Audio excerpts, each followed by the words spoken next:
আমরা সেইভাবে বিচার পাইনি, কিন্তু আমরা সরকার ব্যর্থ।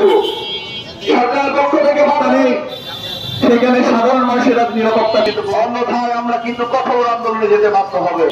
আপনারা জানেন বিগত কয়েকদিন আগে গাজীপুরে যে নৃশংস ঘটনা ঘটেছে, প্রকাশ্যে আমাদের এক সহকর্মী তুহিন ভাইকে হত্যা করা হয়েছে।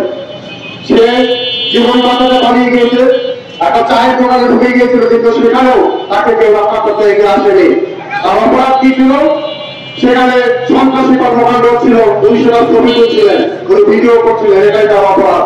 এটাই যদি অপরাধ হয়ে থাকে, তাহলে একজন সাংবাদিক কিভাবে কাজ করবে? দেশের হয়ে কাজ করবে, দশের হয়ে কাজ করবে।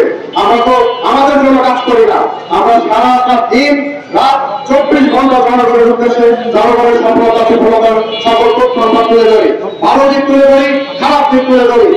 আমরা চাই যেটা সুরক্ষা হোক, একটা সুরক্ষা আইন হোক, যে আইনের ফলে আমরা থাকবো, আমরা কাজ করবো, আমাদেরকে সবাই সুরক্ষা দেবেন। জনগণ যদি আমাদের পাশে না থাকে তাহলে আমরা কাজ করতে পারবো না। জনগণ যদি আমাদেরকে শুধু চেয়ে চেয়ে দেখেন আমাদেরকে মারছে, তাহলে আমাদের কাজ করা সম্ভব হয়ে যাবে। আর আমরা যদি অফ হয়ে যাই, আমরা যদি কাজ না করি, আপনারা পৃথিবীর কোনো খবর আপনারা কোনোদিনও পাবেন না, এটা আপনারা জেনে রাখবেন।